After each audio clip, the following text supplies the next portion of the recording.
All right, Meenal, thanks so much for taking the time to be on the GTM Pack podcast. How's it going today? Going great. Thanks for having me. Excited to chat with you. Awesome, awesome. Well, I've been following you on LinkedIn for some time now, so I'm really excited to dig into many topics that I think you cover and that you're focused on, especially pricing when it comes to product marketing. I think it's probably one of the more overlooked topics. We always talk about positioning and messaging and all that good stuff, but pricing is so, so important. So I definitely want to dig into that with you. But before we do, for those that maybe don't know you or aren't as familiar with you, why don't you share a little bit about your background and how you actually got into product marketing in the first place? I'm Meenal. I have over 16 years of marketing experience. I began my career in CPG in India, where I worked at Unilever, L'Oreal, and an automotive giant as a brand manager, a role that's kind of like quite broad, almost like a GM role. I handled everything from product strategy to marketing and sales. And then when I moved to the Bay Area, I couldn't escape tech. And there wasn't like a traditional brand manager role here. But my marketing background translated very well into product marketing. So I became the first PMM for AutoCAD mobile app at Autodesk. So it was more or less a very ground up PMM role where I did everything from positioning, messaging, feature launches, events, sales enablement. Later, I joined Adobe, where I worked on Adobe XD. And I was part of the growth team where we used reforged growth models to drive activation and engagement. And at Dropbox, I led a major pricing study where we evaluated different licensing options for adjacent users. And then at DoorDash, I was working on the marketing tools for restaurant owners, and I launched their first ad product. My last role was at a startup, which was a health for health and beauty professionals in another marketplace startup, where I led a full pricing overhaul, aligning C-suite, conducting research, launching and testing the new pricing. Outside of my 9 to 5, I consult for startups. I coach aspiring PMMs. I speak at industry events and tech events, and I teach product marketing courses at Product Marketing Alliance.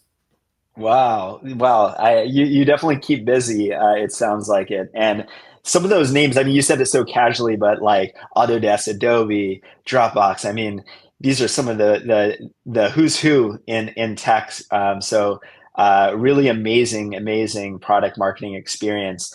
Um, I want to go a little bit back first, though. I always love hearing sort of the path that people have taken to product marketing. You know, my background was in sales before I went into product marketing, and I know people that went from product managers into product marketing and various other areas. But CPG and automotive and sort of being outside of tech and then coming into the tech space is super, super interesting. I'm just curious, what about those experiences have you taken into product marketing? How has, I guess, being outside of tech and working as a brand manager in a CPG company and so on really shaped your approach to product marketing? It's a wonderful question. CPG had a huge influence on me. In many ways, I believe it's way more challenging than tech. With physical products, once you launch, there is no turning back. You can't tweak a line of code. You have to recall the inventory if something goes wrong. The launches are massive. They are really a big nightmare versus like the tech launches, in my opinion. I feel what CPG has taught me is the importance of being customer first, being super detail oriented, meticulous. At Unilever, we used to have quotas for customer visits. So that builds like a super strong foundation in research and customer understanding. And that skill is something I have carried into product marketing in the tech world today. That Another is interesting story was at Automobile when I joined Automobile. It's a very male dominated industry, especially back in India. but they wanted me because I'm coming from like a CPG background, and they wanted to give that CPG way of doing marketing in automobile. So they were like people with like 50 plus years of experience, industry leaders, and they're here. I was like pretty much at the start and pretty young at my career, and that's where I learned how do you gain a seat at the table, like especially when you don't have the industry know-how and you're surrounded with people who are experts. How do you come up with a point of view? How do you gain that seat at the table, which was so critical? And that's something which I feel like a PMM always has to do here. When you have fighting, you're gaining, you're trying to get that attention, trying to be that strategic thought partner. So for me, automobile was that way, where you said like in PMM, no one has like a linear path. People come from like different um, departments, different like industries. What I feel is like how you are connecting the dots, how you are associating what you have learned and translating that to your current situation is the beauty of what you would bring to the table. How you are understanding your customers well, how you are ensuring that the experts, which they have their own blind spots, how you're covering those blind spots, bringing and tying the stories and creating that solid narrative is something I feel like my background in CPG and automobile has taught me. That's super interesting. Especially, I actually hadn't even thought about that. Now, in retrospect, it's more obvious. But yeah, the pressure around the launch in a physical product is more intense, right? Because like you said, it's not just changing lines of code and iterating; it's actually recalling products if they don't work the way as advertised. And I definitely also want to unpack that seat at the table a little bit more because I think that's a huge topic for product marketers, one that's top of mind. But before we do that, I do want to dive into pricing because I know it's something that you're passionate about, and it's something that I'm super interested in as well. As I said earlier, I think it's somewhat overlooked sometimes when it comes to a product marketer's responsibilities.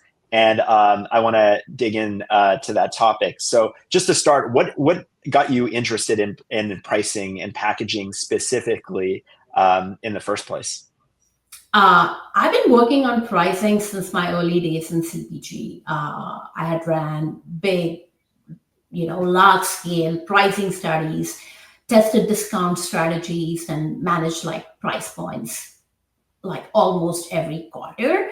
That's how important it was because it's very competitive market. But when I moved to tech, I realized how much of a blind spot it was for many companies. And the reason I love pricing is because it brings together customer psychology, business strategy, and positioning. I feel like it's a mix of art and science. You're not just putting a number on a product, you're shaping how customers perceive its value. Unfortunately, most companies get pricing and packaging wrong in many ways. Three critical ways is like first, no one owns it. It's no one's baby. Pricing floats between PMs, finance, executives. PMs are focused on building, finance is focused on margins, execs are juggling like 50 other things. Without clear ownership, pricing becomes an afterthought. And the second thing is there is a lack of true expertise. A lot of people have touched pricing, but very few have actually built a strategy, done research, or tested models end to end. So dedicated pricing teams are rare, especially in like early and mid stage companies. So decisions are often based on like either gut or guesswork or just copying competition. And the third thing is teams delay pricing decisions or avoid updates out of fear of backlash, losing customers, or messing up. But a good pricing is not like set and forget. Your pricing model should evolve with your product, your positioning, and your customer base. And beyond that, there are a lot of like common tactical mistakes. Like a lot of teams set pricing based on what competitors charge without really understanding what their own value props are, who their key customers are, and others make pricing maybe like too complicated, too complex, too many tiers, too many feature gates, which kind of like confuses the users and kind of like stalls conversion. So when pricing done right, it does more than just driving the revenue. It clarifies the value, accelerates sales cycles, improves retention, gives customers confidence that they are getting what they are paying for. And it becomes more than like a growth lever. Like it's not, it becomes like a growth lever and not just a monetization lever. So to me, it's super, super crucial and important. Yeah, you sort of touched on this, and I wanted to ask you this question. Who should own pricing in a company? You mentioned a couple stakeholders that maybe are involved in the pricing process, and I'm assuming that it's a team effort in terms of Yeah. finalizing and packaging it, but who should own that? And it sounds like that's a big misstep for a lot of companies, so it'd be interesting to get your perspective. Yeah, you mentioned it right. Like pricing is a team effort, but I believe PMMs should own or co-own pricing. And here's why. Because to me, pricing has three elements. The first one is the dollar amount, how much a customer pays.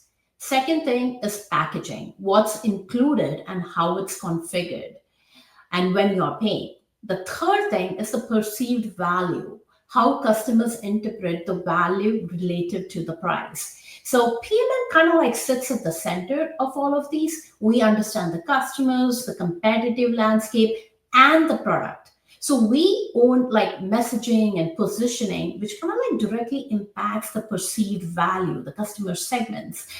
And great pricing comes from great research. And pricing research is quite different from a typical market research. As PMMs, we, as mentioned earlier, we own messaging, positioning, segmentation, go to market, win loss analysis, all of this, which is directly informing those critical pricing strategy and decisions. And the opportunity for us as PMM is to connect those dots, not just support pricing decisions, but to lead them, influence them. And this could be like in many cases I've seen where I've co-owned it with a PM or I have led it myself. So depending on the size of the organizations, there are many organizations who have dedicated pricing teams who owns the pricing, but a PMM needs to work with them because these are typically organizations where you have multiple products. So the pricing team might not have all the insights of your product and how your competitive landscape is and your segments are. So you work with them to, run pricing tests, think about how you're going to change pricing and get that.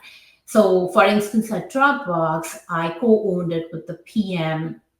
We had a pricing council who finally approved or disapproves the pricing that we have proposed based on our research.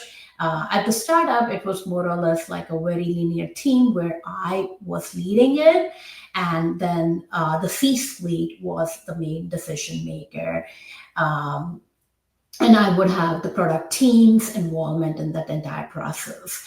So, having said that, I would always see pricing as a critical decision where a lot of teams need to be informed. So you can create your own DAISY model and have like one, max two drivers, and then the approvers and the responsible people could be defined based on the structure and the stage at which your company is.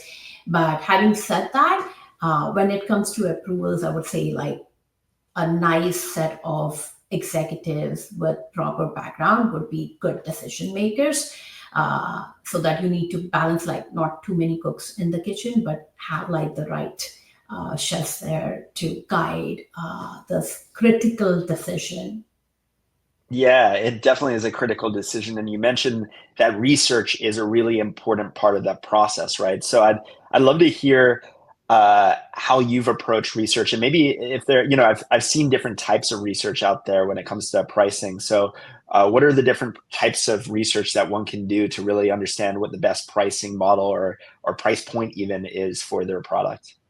Yeah, pricing research is a little bit more technical and statistically sensitive than Mhm. most market research. It's not like you pick up the phone, talk to your customers, and ask them willingness to pay, and then like based on two or three people saying, "Oh, I want this price," go and you know price your product at that. It doesn't work like that.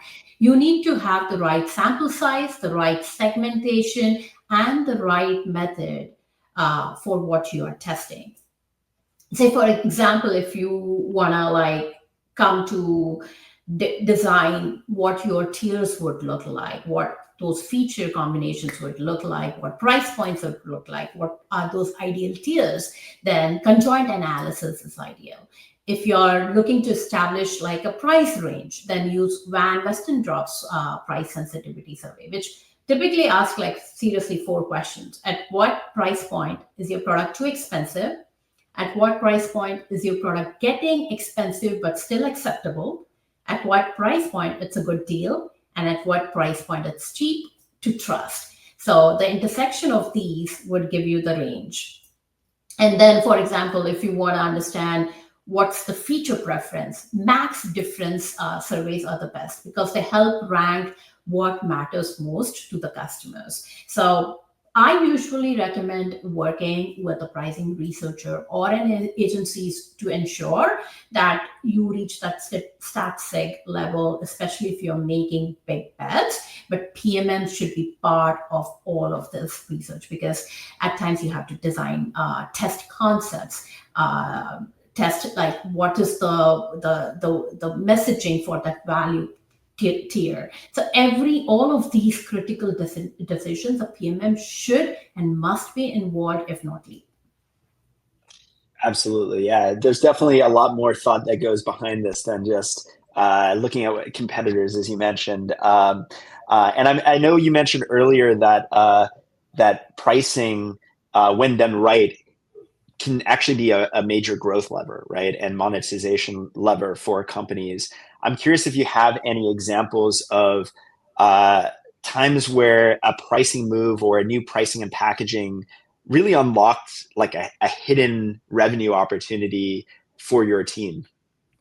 Yeah, at Style Seed, which is like a marketplace for health and beauty professionals to manage their business, find new clients, and for clients to find these professionals. As I mentioned, I did like a pricing rehaul and overhaul, and for that, one of the things I was focusing on was identifying revenue opportunities that were either overlooked, under promoted, or unfairly distributed. That means they are not part of the paid plan or free plan or whatever, all while keeping the pros in mind. And so I figured out like three revenue streams. One was instant payouts. We were offering this for free. So while doing competitive research, I found that competition is charging. It's a pretty industry now, and we weren't. So I proposed a competitive fee, turning it into a revenue stream. The second was chargebacks. So we were randomly offering chargeback protection, and that was leading to unnecessary losses. So I partnered with the finance team to define like a clear eligibility criteria, made it exclusive to paid subscribers, just kind of like strengthening the paid plan.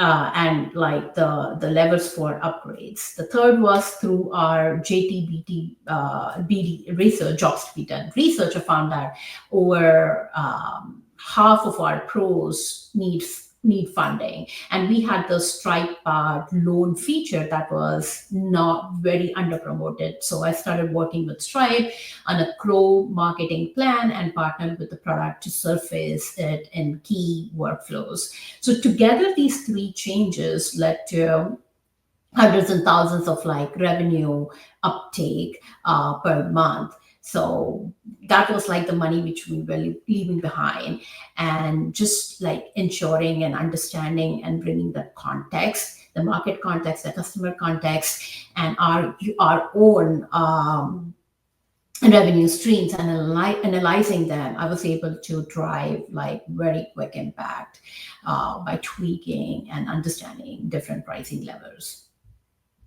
Yeah, that's a great example of how, really digging in and understanding the key variables of the pricing can really lead to real impact. And this kind of goes back to a conversation or a topic that we touched on a little bit earlier, right? Which is product marketing and their position within a company, right? How they're viewed and how they're treated within a company. And I think one of the things that I hear the most, one of the biggest complaints maybe I hear from product marketers is this common situation where product marketers get seen as tactical order takers or tactical content creators and not really the strategic resources or the strategic partners that they really have the potential to be, right?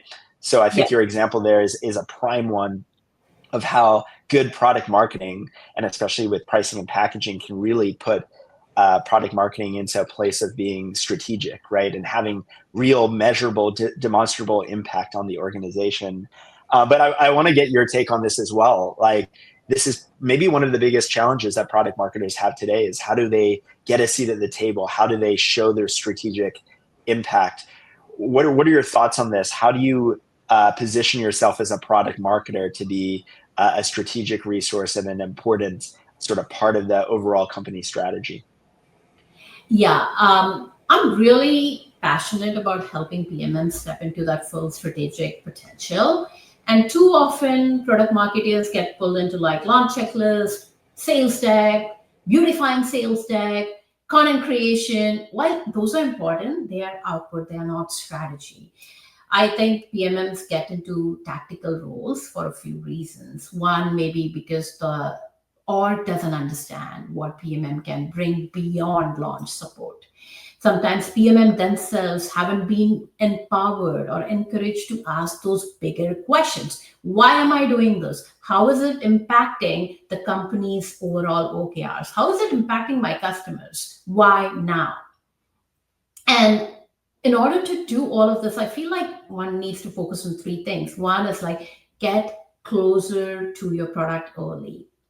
Don't wait for launches to get involved. Sit in the product reviews, bring customer insights into prioritization meetings, and shape that roadmap. Own that narrative. Great PMMs just don't explain what a product does. They shape how company talks about value, differentiation, go to market. And this narrative thing which I'm talking about, it comes even from like how you are presenting a research or an insight to your cross-functional partners. How you are not only just presenting a research, but taking those insights, leading it, and having that end-to-end execution. Closing that loop is very important. Otherwise, research is another nicely done deck.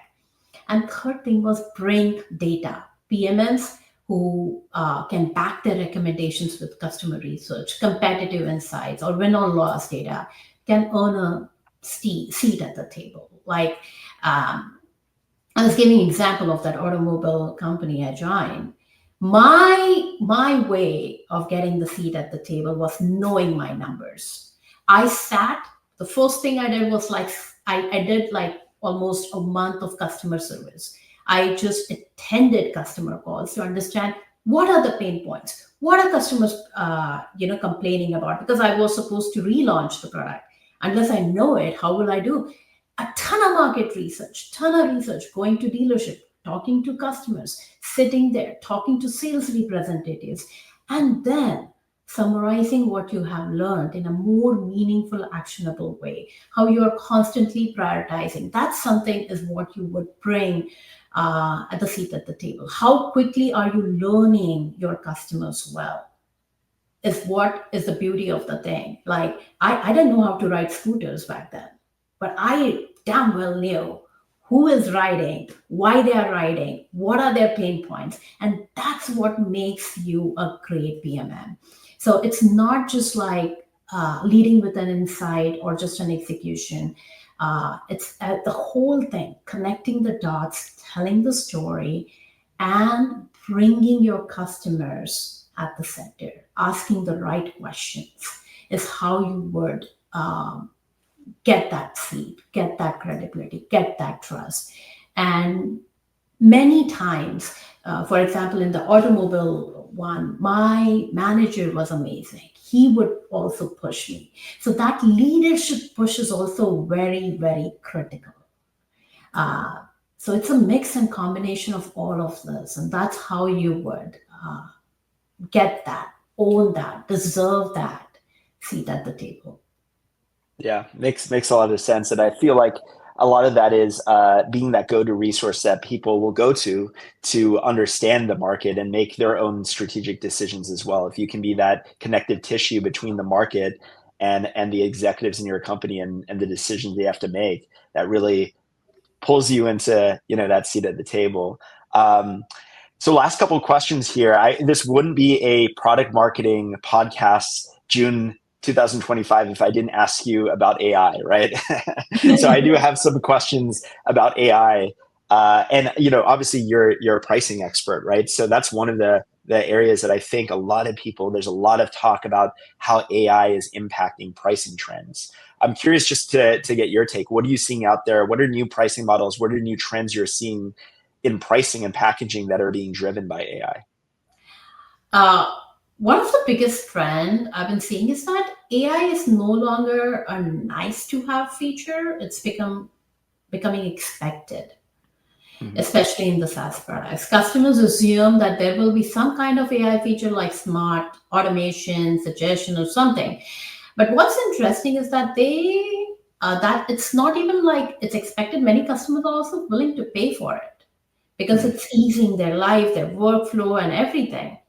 But they're willing to pay for AI that truly saves time, that makes their work easier, um, and not just AI for the name and sake of AI. Like I don't even know how do I use this AI. Like just because it's AI, I'm not going to pay for it. For example, tools like Notion, Grammarly offer like free versions, but their AI features are part of the paid upgrade. So people see the value in these features and they're choosing to pay for them. Another trend is around how companies package and price AI. At the beginning, many AI tools were charged based on usage, like tokens or the number of API calls. That was fine for developers, Mhm. but too technical, not for like business users. So now companies are bundling AI into premium plans or as an add-on. For example, Jasper, Canva include AIs in their higher tier subscription, making it easier for users to access them without thinking about the usage limit. We are also seeing more companies use AI powered features to attract new users by offering them a free version with limited AI capabilities, nudging them once they have established the value to upgrade. So, overall, AI is expected, but good AI still drives willingness to pay. And companies need to get more creative in how they price and package it, and what is that value they are providing, and how important is that value, how urgent is that value for them to pay that extra premium on that. This has been awesome, Minal. Really appreciate it. I think we covered a lot of ground here, dove deep into pricing, looked at how to really elevate the product marketer, which I think is a topic that both you and I are passionate about. So thanks so much for taking the time out of your day to come spend it with us and share your experience and your insight. If folks listening to this want to learn more from you, if they want to follow you, connect with you, where's the best place for them to find you? LinkedIn. I'm pretty active on LinkedIn. Send me a connect request with a note. Or if you want to book a consulting call, you can visit my website on PMM Consultancy, pmmconsultancy.com. Awesome. Awesome. Well, thanks again and have a really great day over there. Thank you so much for having me. It was a pleasure.